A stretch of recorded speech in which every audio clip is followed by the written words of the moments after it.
ماہیاں کا ان کی الگ ہی شان ہے، اور آج کے جلسے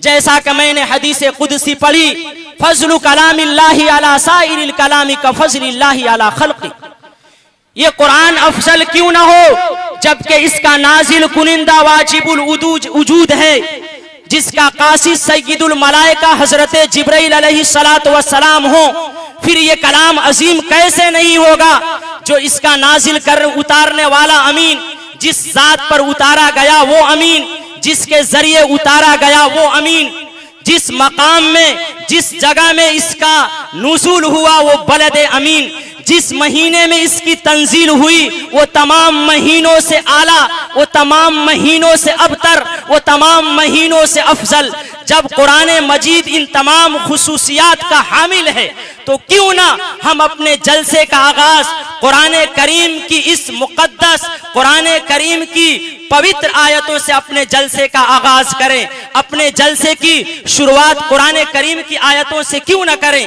تو آئیے قرآن کریم سے ہم اپنے جلسے کا آغاز کرتے ہیں، جس نے صرف 23 برس کی قلیل مدت میں پورے عالم میں وہ انقلاب برپا کر دیا کہ بڑے سے بڑے فصحاء، شعراء، ادبا حیران و ششدر رہ گئے، جس کی آیتوں کو سن کر پتھر دل موم اور پتھریلی آنکھیں بے اختیار اشک باری کرنے پر مجبور ہو گئیں۔ کسی شاعر نے کیا خوب کہا تھا، اہل منطق سر بسجدہ رہ گئے، اہل منطق سر بسجدہ رہ گئے۔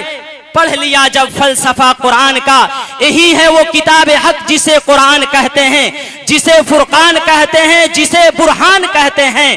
ہے بہتر وہ بشر تم میں یہ فرمان رسالت ہے بہتر وہ بشر تم میں یہ فرمان رسالت ہے کہ جس کا مشغلہ اس کی تلاوت ہے، اشاعت ہے۔ ملیں گی نیکیاں ہر حرف کے بدلے تلاوت پر، ملیں گی نیکیاں ہر حرف کے بدلے تلاوت پر، معانی پر، تدبر پر، تفکر پر، اشاعت پر۔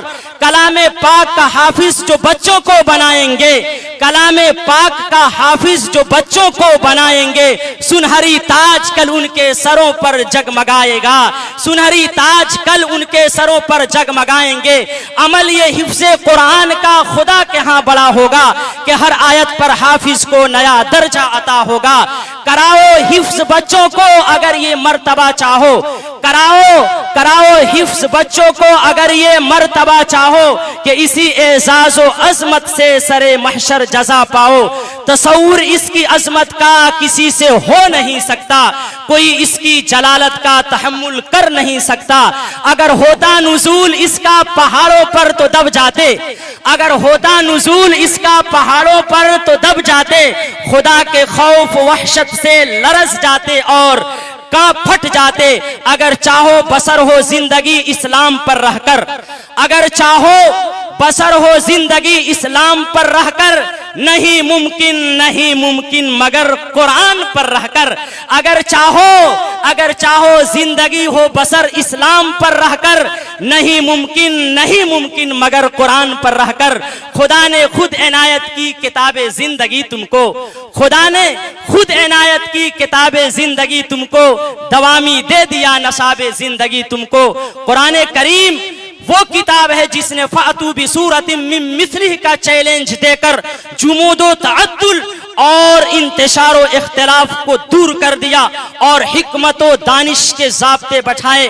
آئیے اسی قرآن مقدس سے اپنے جلسے کا آغاز کرنے کے لیے ایک ایسے قاری خوشحلان ماہر تجوید و قرأت سے ملاقات کرتے ہیں اور حضرت والا کو دعوت سخن دیتے ہیں کہ وہ اسٹیج پر تشریف لائیں اور قرآن کریم سے مجلس کا آغاز کریں، جن کا نام نامی اسم گرامی جناب حضرت قاری اخلاق الرحمن صاحب ہیں۔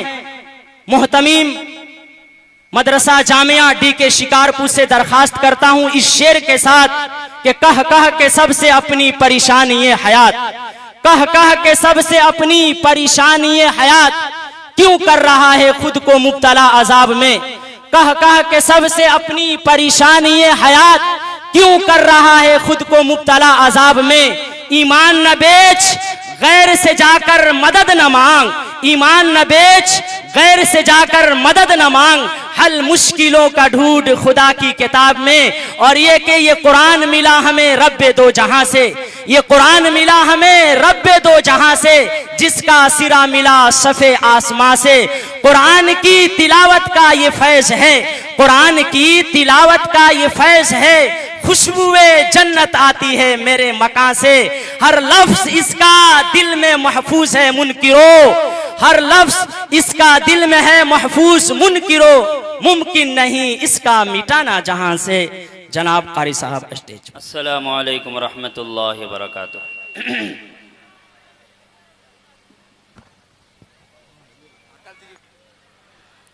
اعوذ باللہ من الشیطان الرجیم۔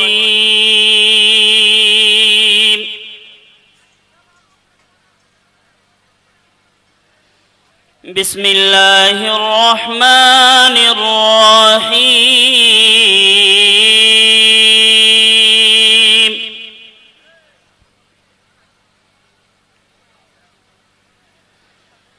والضحى والليل إذا سجى ما ودعك ربك وما قلى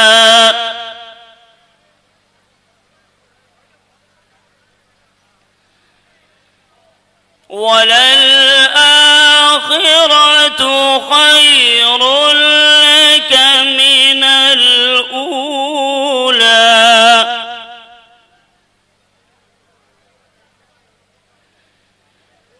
ولسوف يعطيك ربك فترضى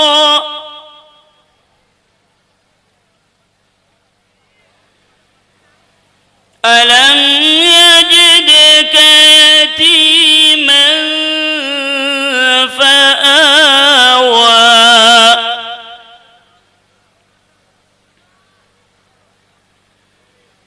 ووجدك ضالا فهدى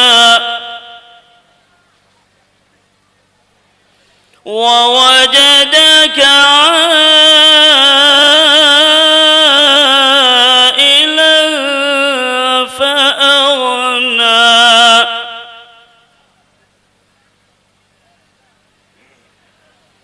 فأما اليتيم فلا تقهر وأما السائل فلا تنهر وأما بنعمة ربك فحدث صدق الله العظيم